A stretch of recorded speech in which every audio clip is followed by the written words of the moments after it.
Hi, everyone, and welcome to our DIY boat building hangout. I'd like to welcome you all here. And tonight we have a really cool show. We've got a guy that does interesting boats. You'll get a kick out of it. So, with us today, we have Mark. Oops. Oops. Hold on one second. I'm getting double voices here. We have Mark Palmquist with us, designer and builder. And hello, Mark. I'll have you say a few words about yourself. Hi.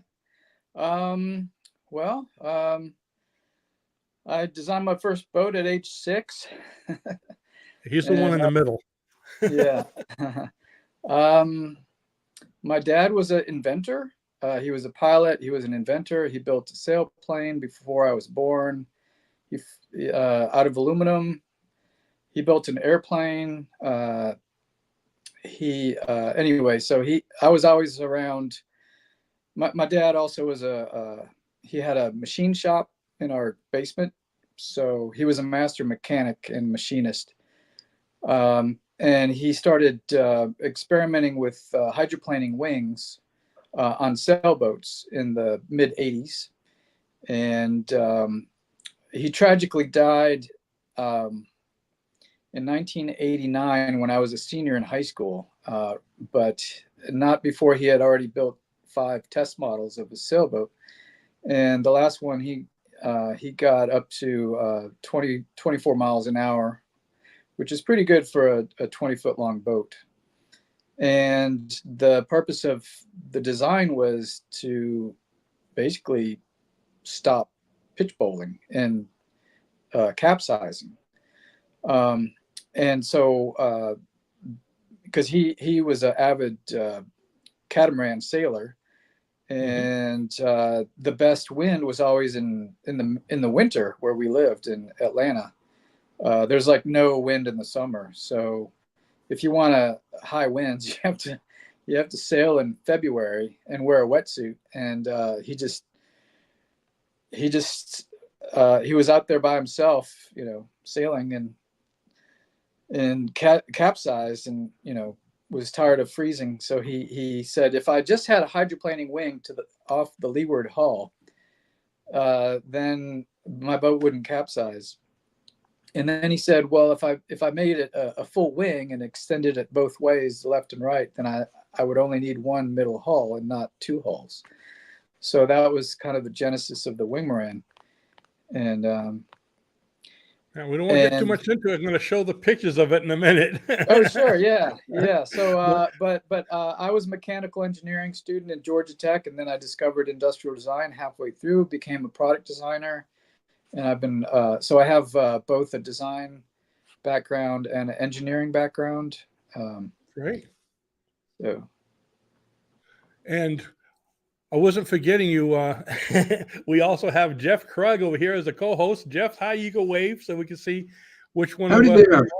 I haven't really built too much, repaired a few things, but not too much building, but I'm very much interested in it and going to get to build a couple different things. And Jeff was in our first episode, so if you want to learn all about him, he's kind of a crazy guy. Okay. Okay.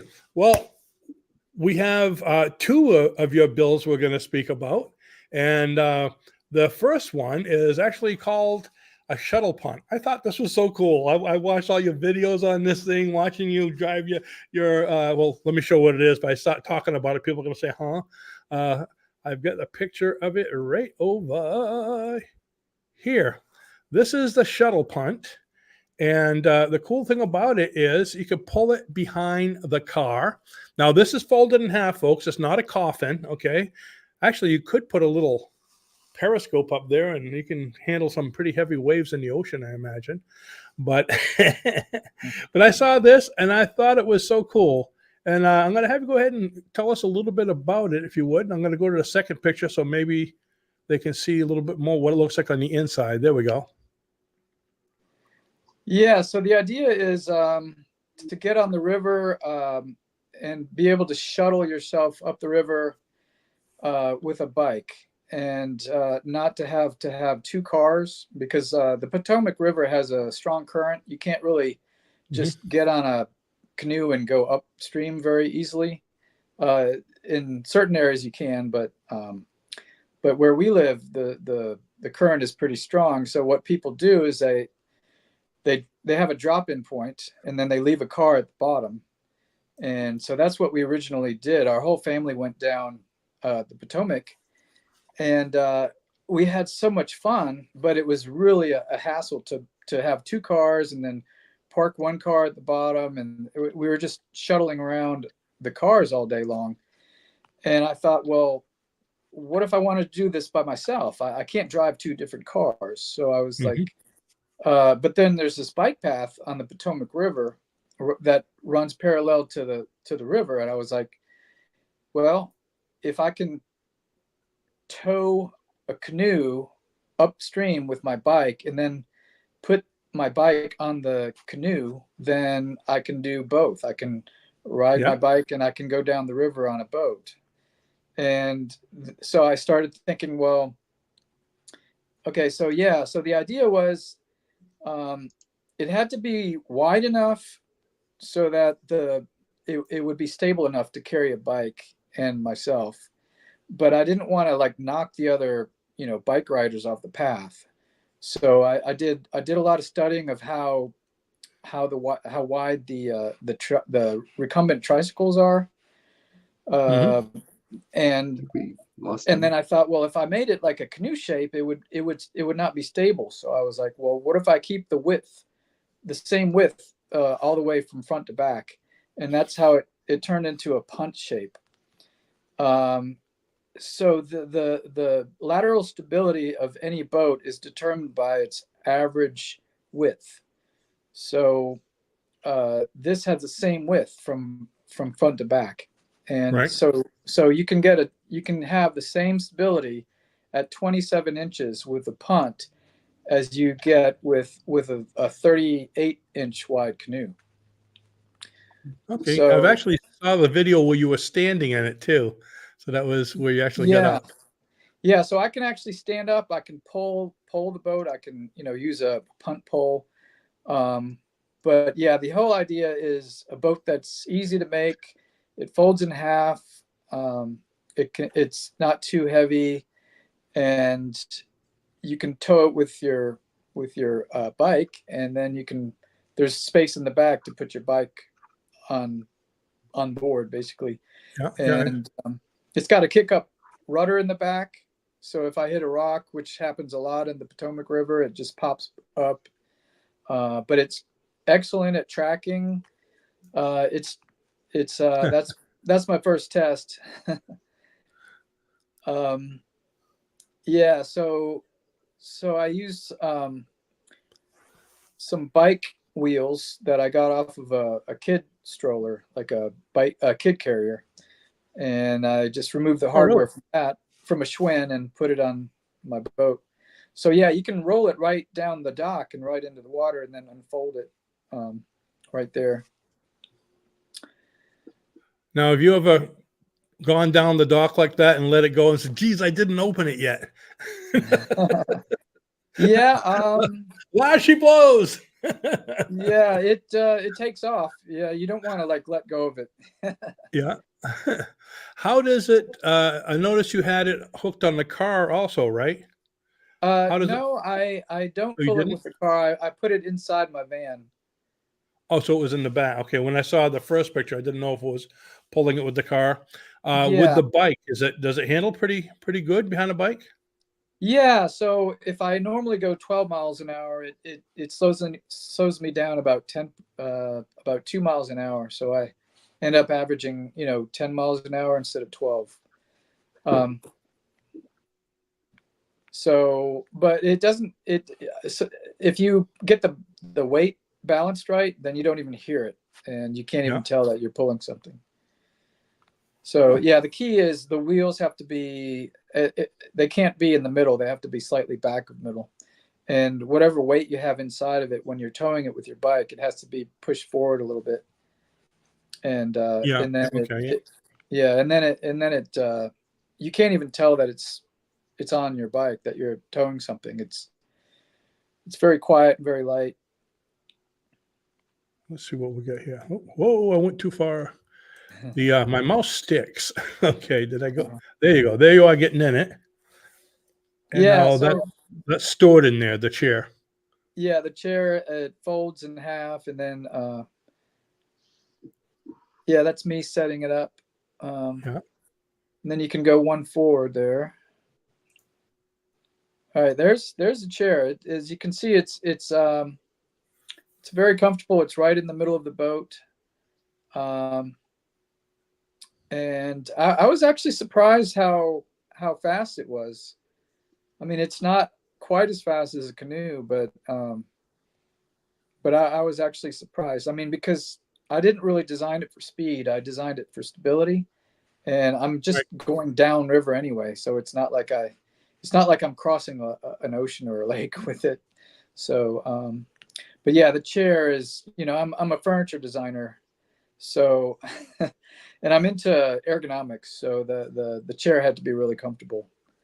I see right here, it looks like you're using the chair to killing two birds with one stone as a way of holding the boat open, right? Yeah, that was the initial down open. concept. Yeah. But then I added the side rails to help also.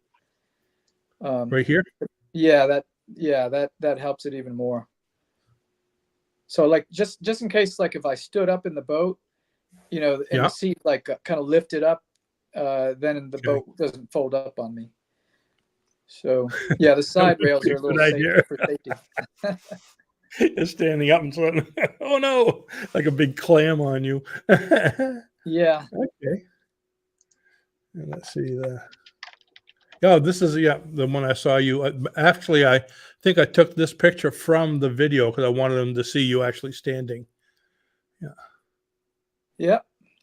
So the other thing about this boat is because it's rectangular, there you can put a lot of stuff inside of it. You can put camping gear. You could probably do the whole Potomac River, all the way from Cumberland, Maryland, and just put all kinds of food and water and a tent in there.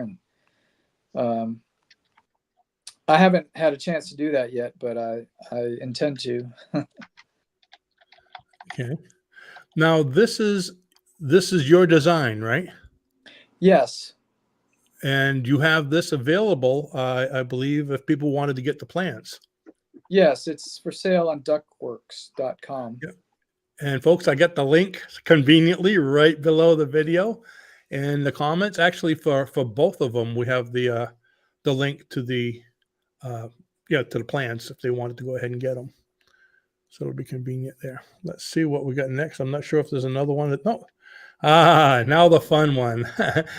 I know Jeff had a few questions about this as well. One of the things I wanted to go over with you, you were talking about you have a unique way of gluing this. Now, I don't know if you did that with the Shuttle Punt also, or just this one. I've built 3 boats and I've never used epoxy as a glue. I always use Tight Bond 3, and I wrap all edges of where 2 pieces of plywood meet with paper. People think, oh, paper, it can rip and it's weak, but paper is nothing more than wood in sheet form. And when you think about it, plywood is just thin strips of veneer that are glued together with waterproof glue. Mm-hmm. And paper is very similar. The difference is it's just thinner, and the fibers are not quite as long. But when you use waterproof glue, it becomes very strong. And I did all kinds of tests on it, and it was like, what's the point of even using epoxy in fiberglass? Because it works so well. Now I still use epoxy to cover it, to make it waterproof and to add durability, especially on the bottom. Okay. Yeah. So I'm not against epoxy at all. I think it's great, but for a glue, I mean, being a furniture maker you don't use epoxy when you're making chairs. You use wood glue because it's flexible. So wood glue Type Bond 3 is much more flexible, and wood is flexible. So you're using a glue that matches the material. And epoxy is much harder than glue, and that's the whole reason why, you know, a wood to wood joint, like a box joint or a dovetail joint, is much stronger than if you just drive some screws into the, between screws into wood, because the screw is much harder than the wood, and the screw will always make a hole in the wood. And that's kind of what epoxy does, is it's so hard that it eventually it'll rip itself off of the wood, with impact and stuff like that. So anyway, Type Bond 3 is, waterproof. Now it does say, don't use it below the water line, but that's why I coat it with epoxy, So Yeah. anything under the water line, you just coat it with epoxy. And then, marine plywood has glue in it too. It's got waterproof glue. That's true. Yeah, it's all glued. And we build boats out of marine plywood, but you seal it. So as long as you seal the paper, it's not going to get wet. It's not going to weaken. So anyway, that's why. And I actually I did a test comparing the paper saturated in Type Bond 3 compared to fiberglass tape. And the paper was actually stronger than the fiberglass tape. So, that surprised me. And so after I did that test, I was like, okay, I'm going to keep doing what I'm doing. And so my whole boat, all three of my boats, there's no fiberglass tape. It's all paper tape. And that wing, that blue wing, the front edge is wrapped with paper, one layer of sheetrock joint tape, and so are the ends and the back edge. And the nice thing about the paper is you can get a really sharp corner. So because this is a hydroplaning surface, you don't want a rounded edge on the back. You don't want the water to wrap around. You just want it to like separate. Okay, yeah. The whole point of hydroplaning is you got to separate at the back edge, and so you need a sharp, separation. Anyway, that's like the spout on a pitcher. If it's really sharp, then the water will separate. But if it's rounded too much, it'll just dribble down the side of your pitcher. So for hydroplaning, you want a sharp trailing edge.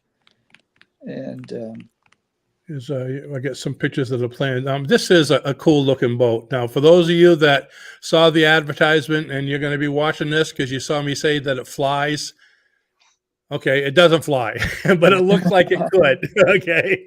I was going to see if you could maybe get a motor and make it. Yeah, it's the closest thing to being able to windsurf without standing up and holding a boom, basically. Yeah. So you can hydroplane on a lightweight, skiff or dinghy, but you can't hydroplane on all points of sail. With this one, you can actually hydroplane upwind, on a beam reach, and you can actually hydroplane downwind too. So that's the advantage of this design.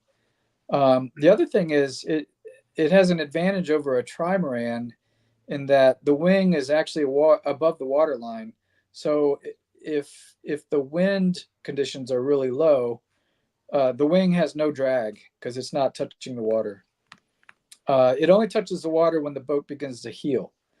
And but that only happens if the wind picks up and then the boat starts to accelerate.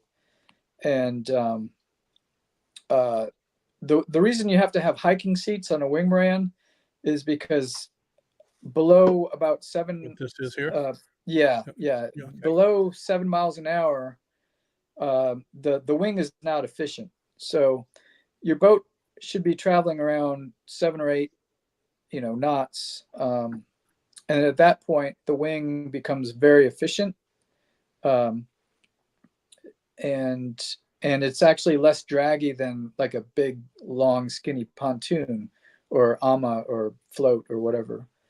And then the wetted surface area actually does not increase with increased speed. And it has to do with the fact that it's deflecting water downward as opposed to like, a long hull, which deflects water sideways and down, but then back up.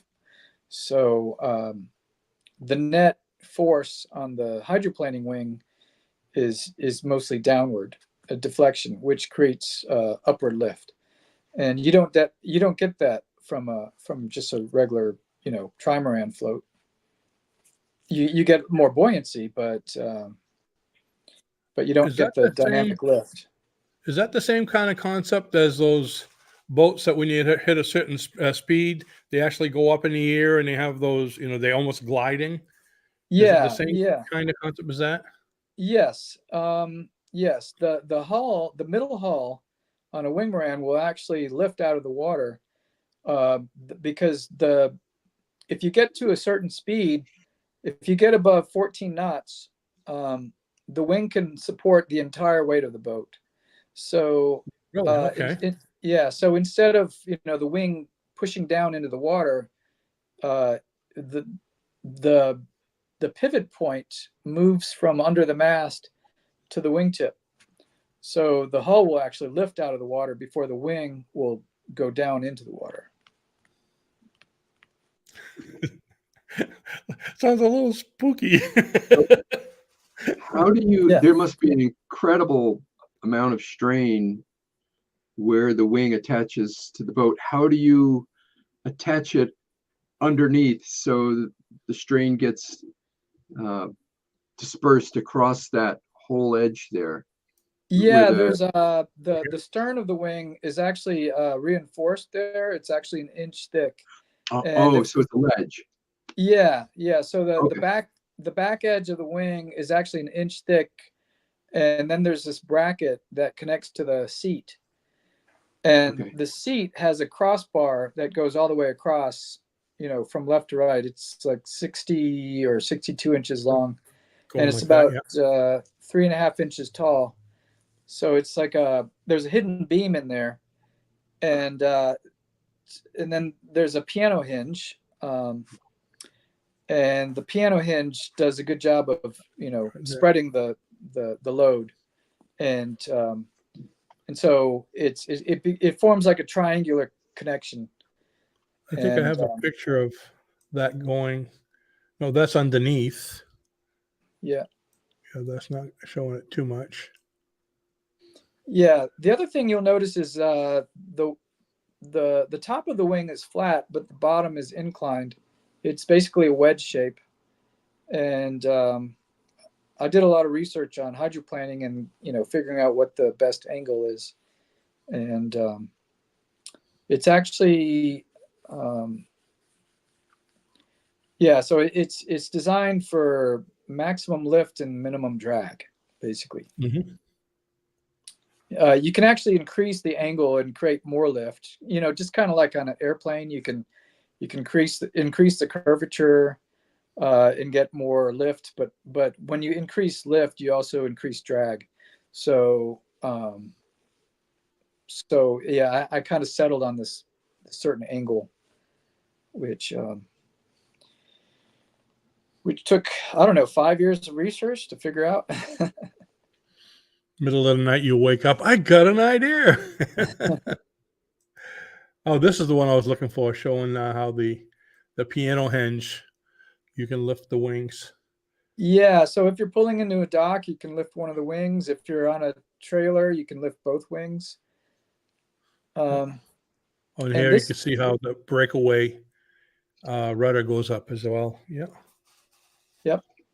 Yeah, so this boat would be pretty much faster than any monohull of the same length, and it would be equal in speed to a lot of catamarans of the same length, but it would actually be more stable. A lot of catamarans of the same length would tend to capsize easily unless you had like 2 people on board. This one is much less likely to capsize with just one person on board. Mm-hmm. I like how it's all one piece also. It's a matter of folding it. My first boat I built was a cross-rigging sailing canoe, so with the two masts on each side. But then you had to put the cross rig on and screw it on and it took me, once I got there, probably 15 to 20 minutes to get it ready to get into the water. So yeah, this seems a lot quicker. Yeah.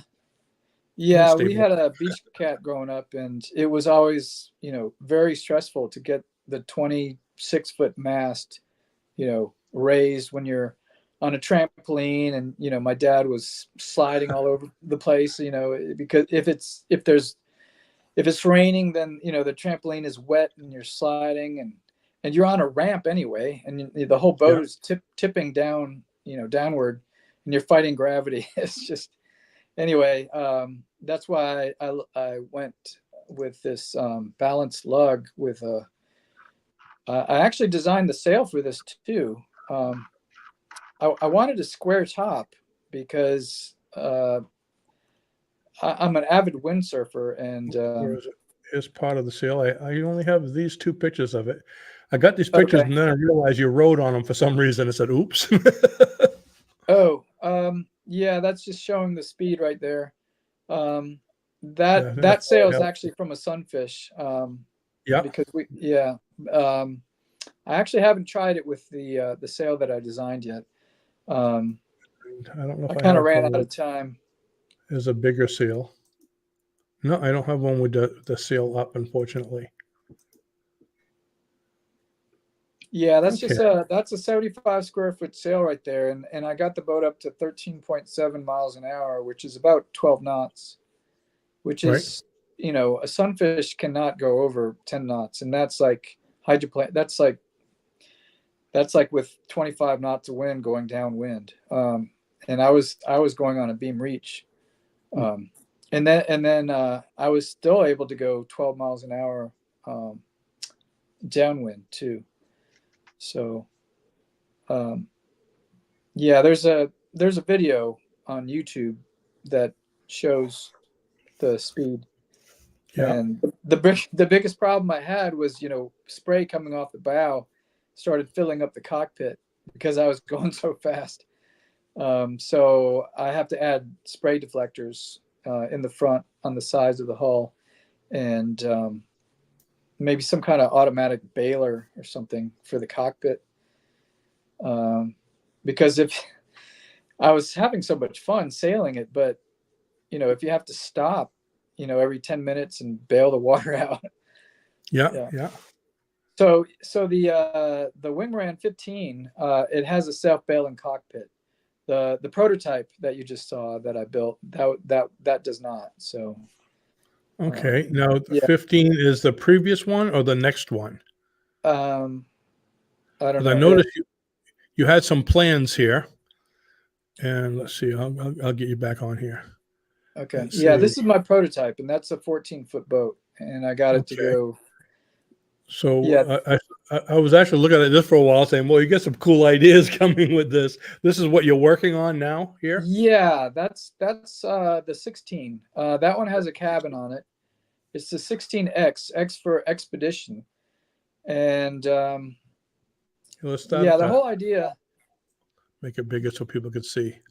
Yeah, the other advantage is because it's not you don't have all these long, skinny, trimaran floats. You can actually paddle it with long oars, and you won't hit the wings. So it makes a really good row cruiser, and that's a category of boat. And Like you there's have right here, yeah. yeah. So the Well, idea is if the wind dies, you can still row the boat, and it has a nice cabin. You can sit up in the cabin. Most of the other small expedition boats you can't really sit up in. So that was basically one of the goals was to give it three feet of headroom, basically. Mm-hmm. And I saw something else where you can actually lower the sleeping platform to give you a little bit more. Yeah, Did I read that right? if you scroll out, yeah. Oh, down here. So if you happen to be over 6 feet tall, you can just put the mattress on the floor basically, and that gives you an extra. Yeah, that's a complete meter right there of height. Let's see if I can move our pictures so we can show that. I think I can move you. Oops, that was just me. No, no. Okay, come on, guys. There. Okay. Yeah. Now you And can see. the guy that's going to build the first one, he wanted an alternative type of propulsion system. So he said, well, can we put like a Mirage drive in there? So that's what that image is. You could potentially put a Mirage drive box in the floor, and then you can paddle it this way. You have to add a chair facing forward like that. That's actually the same chair that I have on my Shuttle Punt. Oh, really? Yeah. So I already had that designed. I can see you even got where the slots were the same thing. Yeah, exactly. Yeah. So you can put a cross beam back there and, just stick the chair on. And when you're not using it, you can throw it in the cabin. Okay. And it has a nice boom rest in the back. And so if you want to cook in the back, you can throw a tarp over the boom or whatever, and then you can basically cook in the back of the boat and not get wet. Over here. Yeah. Over there. There's. Yeah. So that's the boom going across. Yeah. Okay. So when you drop the sail, is kind of to the side. If you look, the mast is offset. The mast is not in the middle of the boat. It's actually a little bit to the side. You can see. Can't really tell over. Oh, is that where it would be? Yeah, that's the mast. And then the dagger board. Yep. Yeah. I hadn't noticed that before. It's way on the side. Yeah, otherwise it would go right through the middle of your bed. Yeah, when we were talking earlier, talking about the periscope over here, for the submarine setting. Yeah. Just going, ooh, submarine.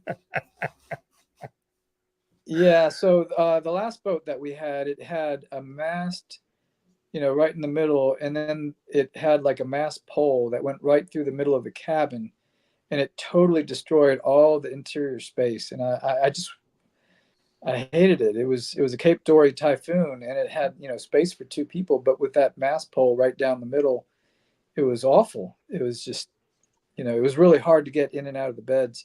So I spent I don't know, a couple of years trying to figure out how do I have a narrow boat but not have a mast going right down the middle.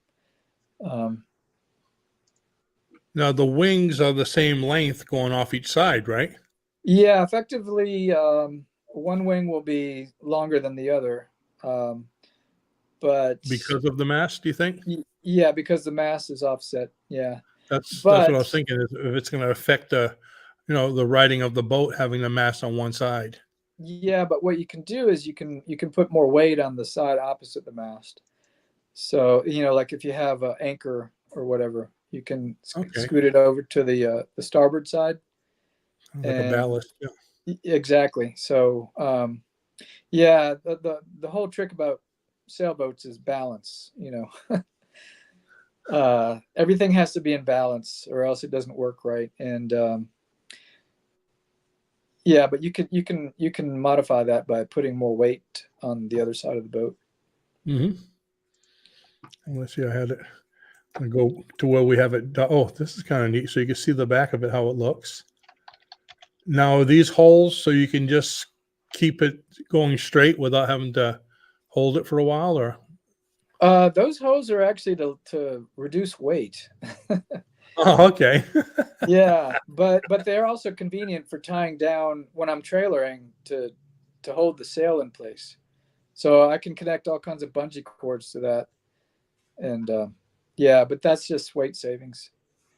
Okay, I was wondering if you put like a peg right down here in the middle to hold the rudder straight or something. Yeah, But I guess you could. that wouldn't be a good idea. That's what that bungee cord's for, Yeah. basically. Okay. Yeah. And place for your feet down there. That's good. Yeah. And you even thought of the bottle holders. Well, yeah, that's an access hole to reach the threaded inserts that bolt the wing to the boat. Yeah, this first prototype, I don't have folding wings. They just bolt on. He's here. So, Yeah. yeah, and it's a big problem because when you take the wings off, when you're it leaves a big gaping hole under the wing.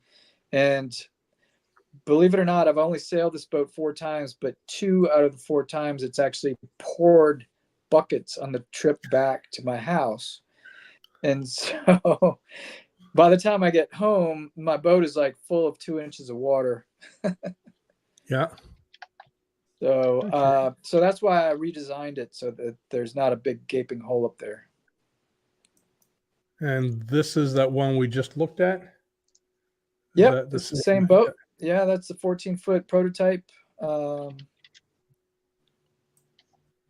It's kind of designed, the bottom is flat. It's kind of designed like a big windsurfing board with wings, basically.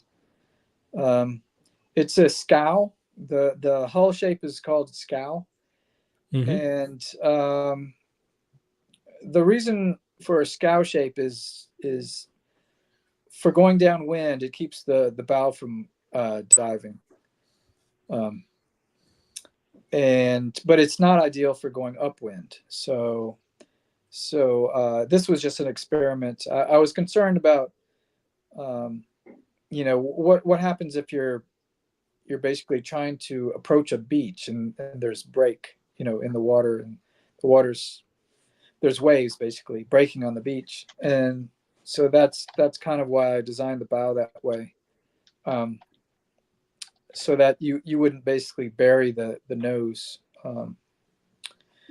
when you're basically trying to beach the boat with a lot of waves. But I've kind of moved away from that because I didn't have any issues with the bow going down. So it looks like maybe I didn't notice on the other pictures. This one here, are the wings just as high from the water as the other ones was? I didn't notice that much of a gap. It almost looked like they were touching the water before, but they weren't, were they? You know what I'm talking about? No, let me. The wings on both of these they're about 6 inches above the water. Yeah, see, maybe it's just because of the angle. It looks like it's like a foot or something, It's because I'm not on the boat. Okay, so that's gonna make a big difference. Yeah. Yeah. So when I get on the boat, it does sink down, and then it's about 6 or 7 inches above the water, and the wing does not touch the water until you heel about 10 or 11 degrees. Okay, that makes sense. So it's kind of like the wings are almost like safety training wheels. That prototype is only 27 inches wide, and to have a 75 square foot sail on a 27-inch hull, well, number one, it because the hull is so skinny, it makes it fast, because it has less frontal area. But yeah, if you're caught in shifty winds, then the wing, keeps you from going over, basically. So yeah, it's kind of like having training wheels. Okay, now we get into the nitty gritty. What is the strangest thing that happened with you using this? Any blooper moments? Yeah, the last time I sailed, I forgot to connect the tail end of the sail to my traveler, And I didn't notice it until 2 days after. I was like looking at the video. I was like, what is wrong with my boom? Why is it like way up in the air like that? So yeah, the one video where I'm going 13.7 or miles an hour, and I couldn't uncleat my sail either. Because the force on my line, my main sheet was double because it wasn't connected in the back. So I was like having a hard time. And then I was having a hard time tacking as well because the boom was just not in line with the middle of the boat as much as it should have been. So that was kind of the blooper moment. And my wife, she learned how to sail on a sunfish. She went to sailing school, and I asked her, "Did you ever like sail your boat without and forget to connect the back of the boom to the traveler?" And she said, "No." So it was quite embarrassing that I actually did you'd that. be nice and say yeah a couple times, you know. Yeah, I mean, because she sailed, I don't know, once a week for like, all summer long for like 5 years or whatever. And yeah, so that was embarrassing. Has she been on this with you, or? No, she was on a paddleboard once, and she helped sail during I think it was like sail number 1. Yeah. But the last sail that I went on, I was by myself. So is this designed for one person, or can two comfortably go? Or this particular, okay, so there's two different things. There's a prototype that I built, which is 14 foot, and then there's the one that I actually sell plans for, which is 15 foot. 15. That one is bigger, and it will definitely hold two adults, full size adults. Unfortunately, the boat that I have now, the prototype, it has a little bit less volume than I thought it would be. So I could always add like a small adult, but not like a full adult. Yeah. So, like my son or daughter or somebody. And your other design is more of a gaff rig than the Lantine rig? Yeah, so the other one has a peak batten. So so it's a new kind of sail. I call it the diamond lug because it's like a lug sail, but it's diamond shaped. So it's 5-sided, and but it has 2 reef points, so you can reef the sail. That's what I like about lug sails. The problem with lug sails is a lot of times people complain about they can't really go like point really well into the wind. So like it's really good for every other point of sail except going tight to the wind. And when you have a boat that's designed to go fast, like the Wingmaran, it's designed to go above 12 knots.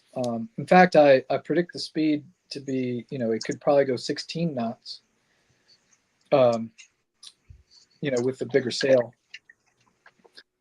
So with a sail that's designed to go that speed, I wanted something more stiff. So that's why I basically designed it to be more like a windsurfing sail, basically, but one that was still reefable. The problem with a windsurfing sail is you can't reef it. They're not designed to be reefed. If you basically have to just change your sail, and if you want to reef it, you have to go back to shore and pull out your smaller sail. But you can't do that if you're going exploring for 2 or 3 days.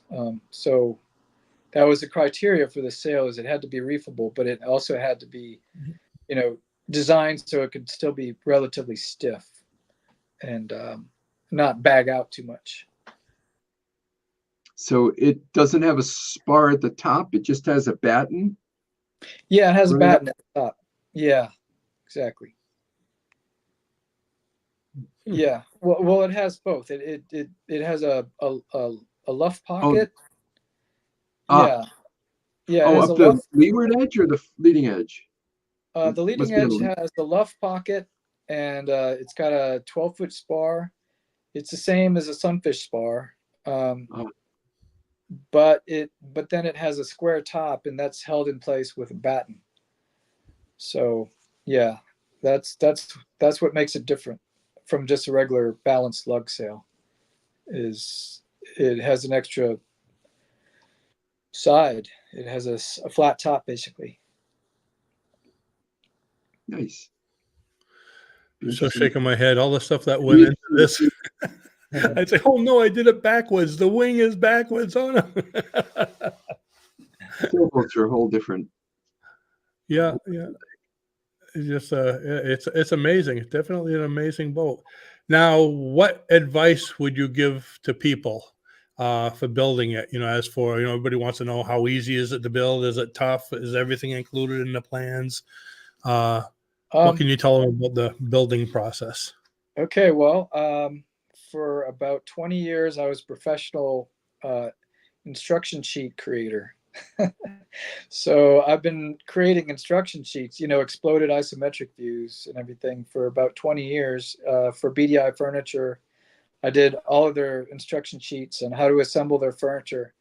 So, a lot of boat plans, apparently they just have a lot of photographs of the person who designed it, basically making the first prototype.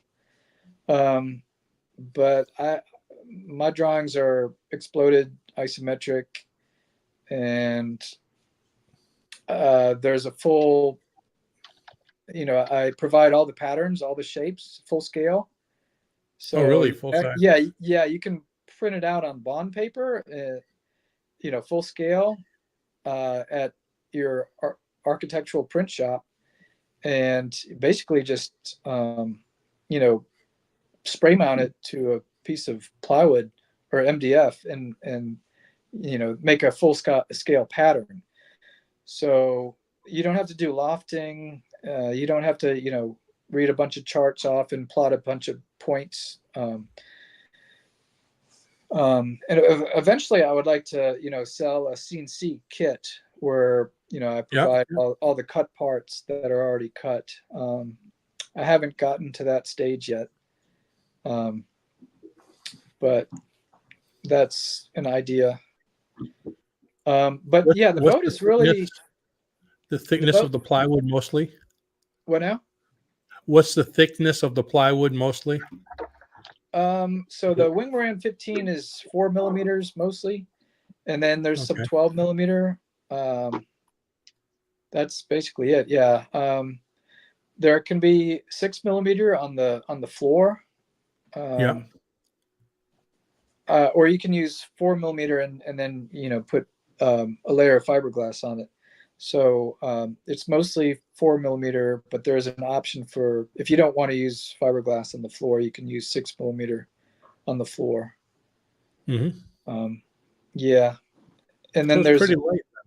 Yeah, the boat is, I think it's going to be around, without the masts, I think it's going to be around 140 pounds.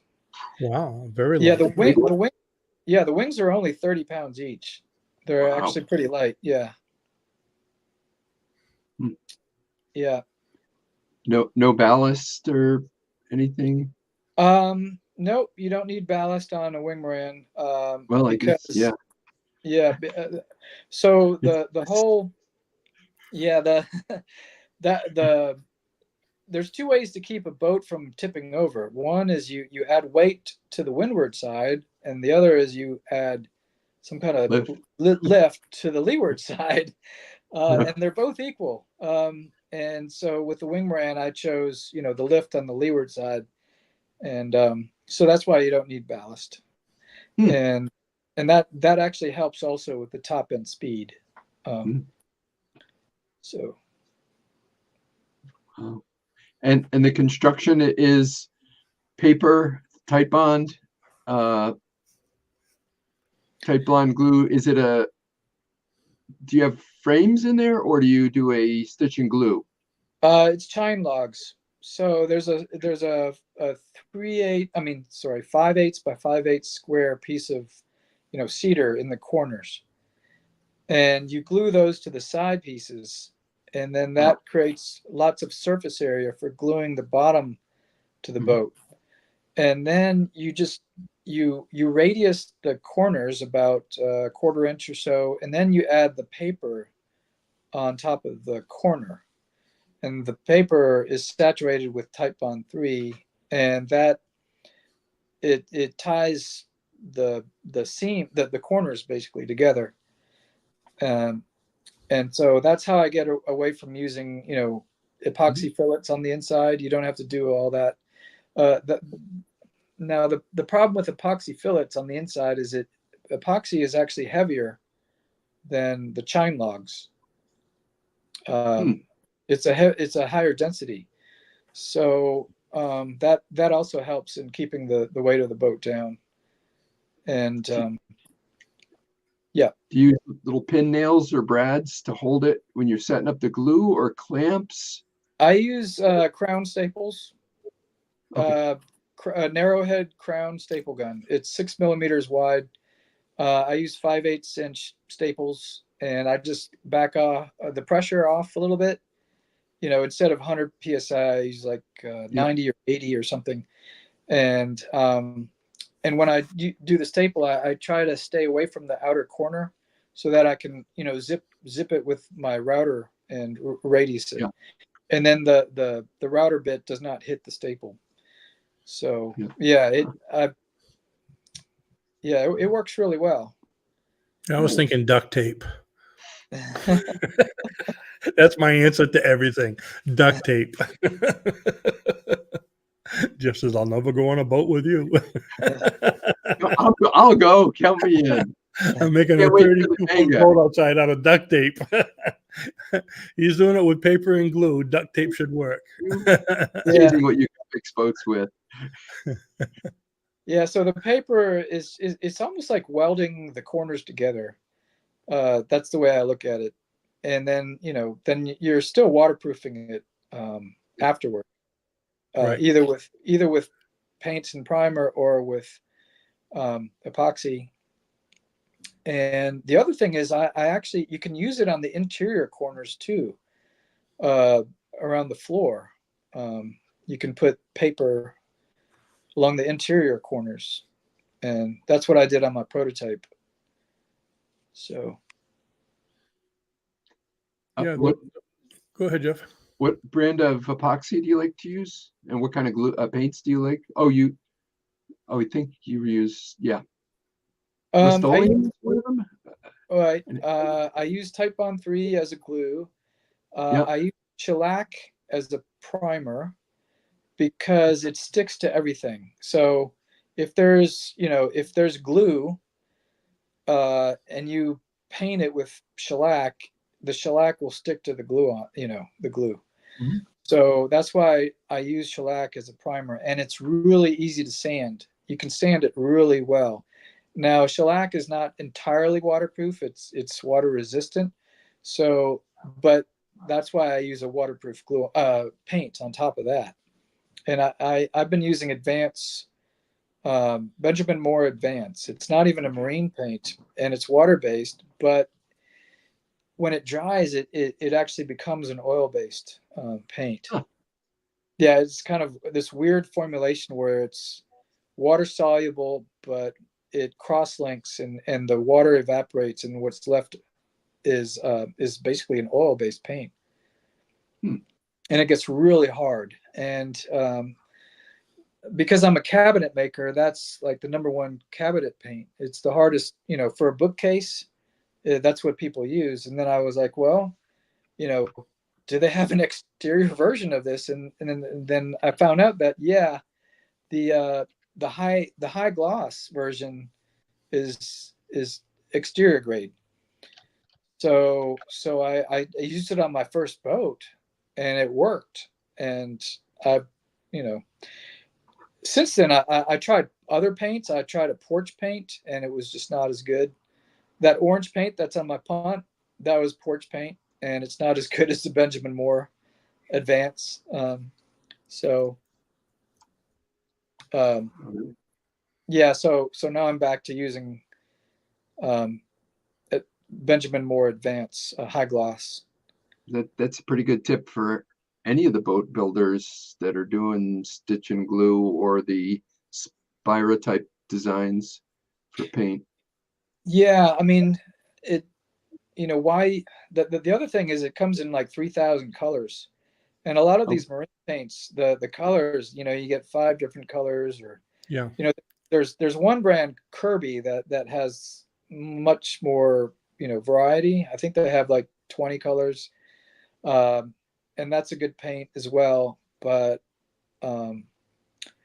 yeah, I just like the water-based cleanup, and yeah, it levels like an oil-based paint. So. So that tight bond, then that would be similar to like the Loctite 3M, that type thing.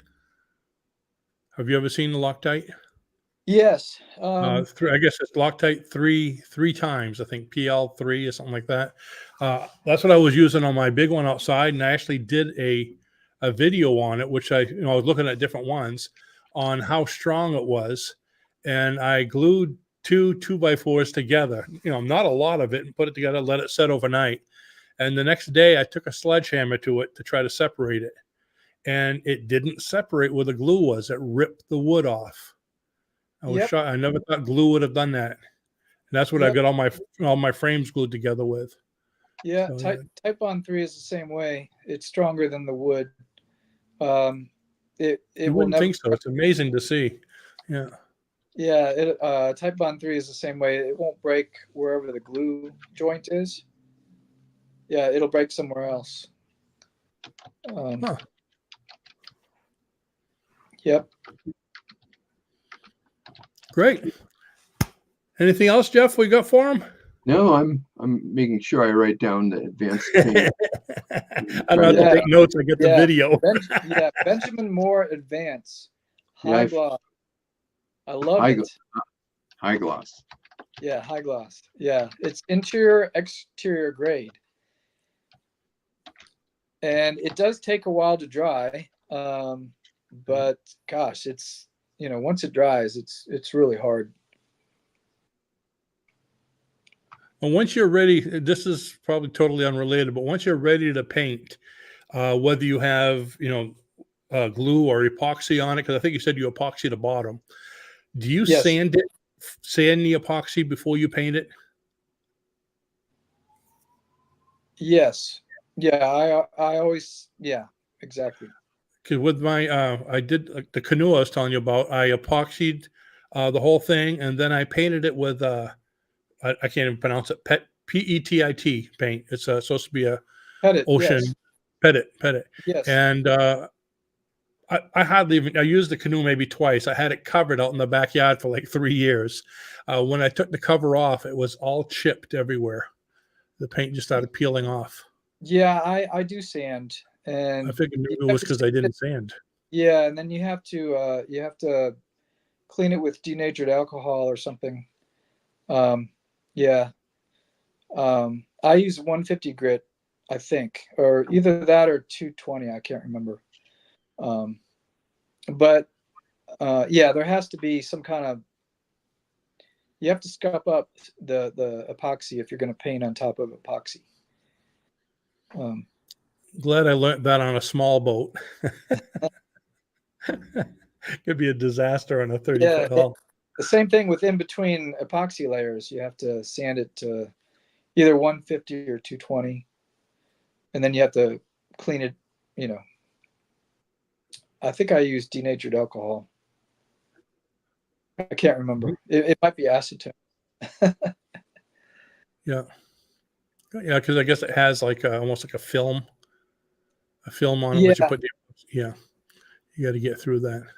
Yeah, as far as what kind of epoxy I use, I actually used countertop epoxy because it was what I had, and I'm a furniture builders. I made a 30-foot long bar for a restaurant downtown Frederick, and I had a lot of it left over, and I know not all epoxies are the same, but in Yeah. the sense they are all the same. It's just some of them dry faster, some of them are a little bit harder, some, they all have different properties, and I'm sure the marine grades are a little bit better than the non-marine grade. But the one that I actually use, it said it's UV. It won't downgrade with UV.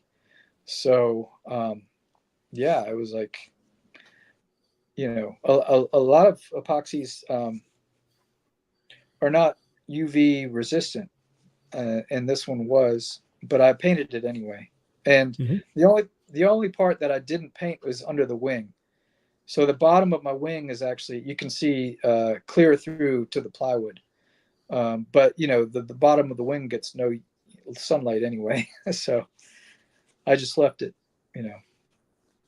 Great. Well, Mark, I want to thank you for coming on. Sure. And I'm gonna have to have you back when you finish your huge one, with the cabin and the Sure. periscope and the cannons on the side. I want to see all the. I'm sure you're gonna have a lot of things. It'll probably fly, have an elevator. So we'll have to have you on to see what that looks like. And for everyone out there, again, in the comments below, you're gonna see the link with for both boats, and they're with what's the name of that company again? Boatworks, right? Duckwork. Duckworks. Duckworks. I should have had my rubber ducky here to remember. Yeah, Duckworks. So I got the links to both of those down there. And if you'd like to get a hold of Mark for questions about his builds, we also have your Facebook and your YouTube links down there. And your personal cell phone. No, we don't. Call at 3 a.m, folks. And so with that, I'd like to thank you both for coming.